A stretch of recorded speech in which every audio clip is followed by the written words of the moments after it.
Man, let me tell you, Shakur moved so well. He won every round, and he was just a step ahead with quickness and just with, just the plan himself. Great plan coming in, and he did well. Congratulations to him. Well, he tried to get going. He just wasn't allowed to. So it's just the distance and range that Shakur has just perfected throughout the years, and then making him pay when he does that discourages him to not want to punch anymore. And I think he was out of answers in the first round. Honestly, I think he didn't really have any answers. When Tio starts doing little certain things with his hands and starts playing the clown game, he out of answers. He's down to just one shot. So Shakur just stayed focused, stayed locked in. So obviously I want to get your take on your brother. Shakur, dominant performance, only lost a round, which is pretty incredible. He gave him that round, so he took that round off. I know Shakur, he took that round off. Well, as a fighter, what were you watching in there as the fight was progressing? Bro, the whole time, I had to take taking a P test, you know what I'm saying? So the whole time in the backstage, bro, I'm just going crazy. He beat him up. It's easy work. He's beating Tio up. It's not even a close fight, you know what I'm saying? So I was just happy for him. Super happy for him. Shakur Stevenson won through razor-sharp timing, intelligent defense, and complete control of the fight. Fighters across the sport praised his dominance. Edgar Berlanga called Shakur a special talent, saying his greatness has been evident since his amateur days. He knew he was going to box his ass out. He was going to box him out, easy work. You know what I'm saying? Shakur's a special talent in the sport of boxing, man, and he's been like that since the amateur. What could Teofimo done differently to secure a win? I mean, I don't have an answer, but Shakur obviously took the fight. It's nothing. Easy, just easy work.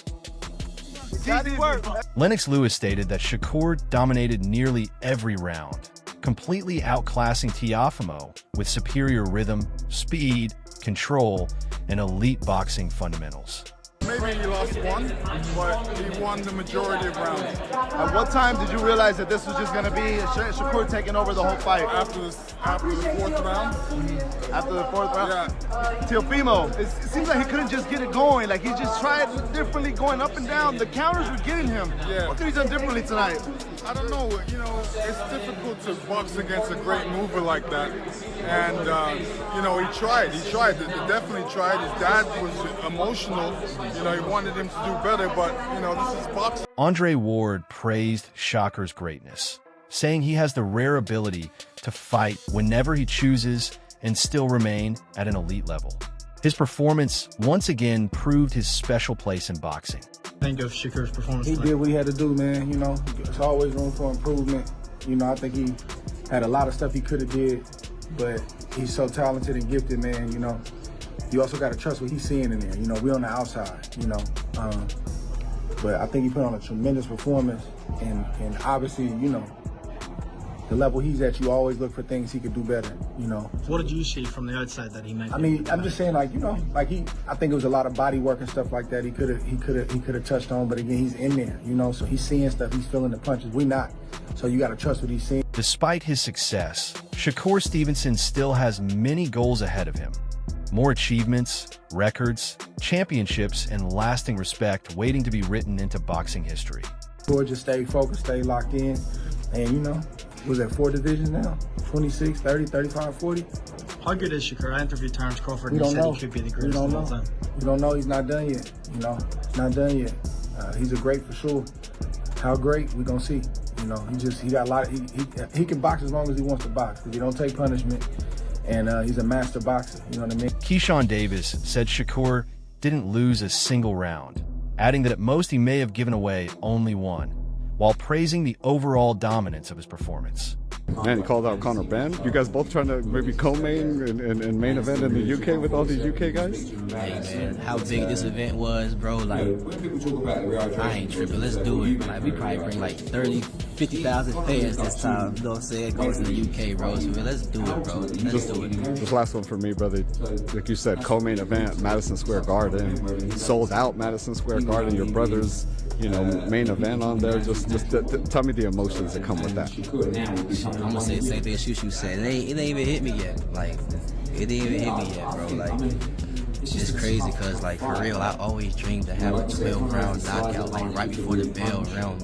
And it really happened that way, like, for my return, bro. So, man, I'm just blessed. I'm blessed and I'm thankful. Bill Haney praised Shakur's control and ease, saying he was beating Teofimo in first gear throughout the fight. Ryan Garcia criticized Teofimo's game plan, stating that Shakur's speed, skill, and control dominated every round.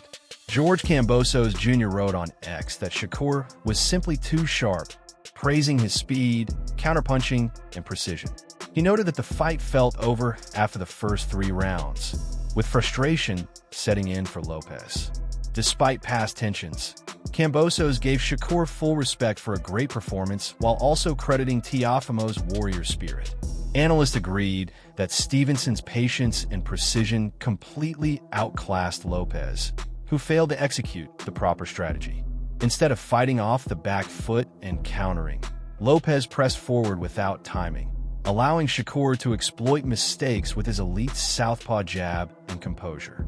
That Teofimo needed to do to get around this? Well, in my mind, the opposite of what he really did on the night. You know, he needed to be on the back foot more, trying to get Shakur to come forward, to time Shakur with his own work. Teofimo Lopez is best when he's counterpunching, and in this fight, he was not counterpunching for 1 second, 1 moment of the fight. I didn't see him throwing counterpunches. And that is because the thing that makes Shakur Stevenson, in my mind, so different from everybody else is that he's so patient.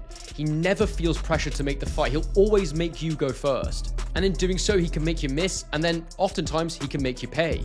But also, over time, you become so frustrated that you become more and more hittable, and he just picks you off with that elite southpaw jab. And the thing I'm talking about with Teofimo and southpaws and why I knew that rushing Shakur would be so bad, it was all from that Sandor Martin fight that I broke down in my pre-fight analysis, where I showed you the check lead hook of Martin, how he was able to time Teofimo entering the pocket time and time. Analysts pointed to Lopez's previous struggles against Sandor Martin, noting that rushing forward against a technician like Stevenson was a costly mistake. While aggressive fighters like Lomachenko or Josh Taylor present different challenges, Teofimo's inability to adapt allowed Shakur to dictate the pace, land clean shots, and dominate round after round. Stevenson's tactical mastery once again showed why he belongs among boxing's elite. He hadn't fought another fight like that for quite some time. Loma and Josh Taylor, they're both fundamentally come forward aggressive fighters. Loma will always try and get back on his front foot to put you under pressure. Josh Taylor is a swarming aggressive fighter. Teofimo loves fighting guys like that. He loves hanging out on the ropes and countering. Against Lomachenko, you know, the thing we saw that was he was just too big and strong and powerful for him, which is why one of the biggest pre-fight questions was, is Shakur Stevenson big enough? Will he get a bit gun-shy if Teofimo starts firing those big shots to the body? The answer was absolutely not. And I did do an analysis of the size beforehand, and I worked out that it wasn't really going to be that much. I do actually think that Teofimo put on a bit of size for this fight. I think he came in a bit heavier. He had a lot of water in his cheeks. You could see it a couple of days out from the fight. So he was clearly water loading to do a decent cut. I know he came into the ring at 147 against Barboza. Their fight was at 140. He weighed 147 pounds on the night. But I do think he was heavier in there tonight to try and get an extra advantage over. Adewale Oladipo said Teofimo may be out of the ring for a long time after such a dominant loss. Wade Clemens called Shakur's performance one of the most dominant displays he has ever seen. He emphasized that the best fighters rise to the moment, and Shakur did exactly that. From the opening bell, Stevenson looked confident, relaxed, and completely in control. Clemens highlighted how Lopez struggled immediately with Shakur's hand speed, lead hand, and movement. Every attempt to land power shots was neutralized by Shakur's jab, angles, and distance control. Shakur looked a lot more comfortable even in his ring walk, let alone when the fight started. But when it did start, you saw very quickly 2 things. Teofimo Lopez is going to have real problems with the hand speed of Shakur Stevenson, his lead hand, and that Teofimo wanted 2 really specific things early in this fight. Number 1, he clearly wanted to land his big right hand over the top. And again, it was off of 1 or 2 punches, then switch to southpaw and try to land the left hand while covering distance. And it was I won't say basic attack, but it was a fundamental problem with that attack from Teofimo Lopez. He was having real trouble getting to Shakur Stevenson. He could not get past the lead hand. The jab was stifling him. He was having trouble cutting the ring. He was having trouble getting to the outside foot. This was an orthodox southpaw matchup where Teofimo needed to step to his left to try to push the lead hand away, or at least get head off center line if he wanted to throw his right hand. Instead, he was doing the opposite. Unlike some of his past fights, Lopez failed to use consistent combination punching, which allowed Stevenson to capitalize on openings. Clemens compared Shakur's defensive mastery to Floyd Mayweather, praising his ability to mirror opponents, frustrate them, and punish mistakes without overcommitting. Round after round, Shakur's precision and ring IQ took over. Clemens concluded that this victory firmly establishes Stevenson as one of the best boxers in the world today.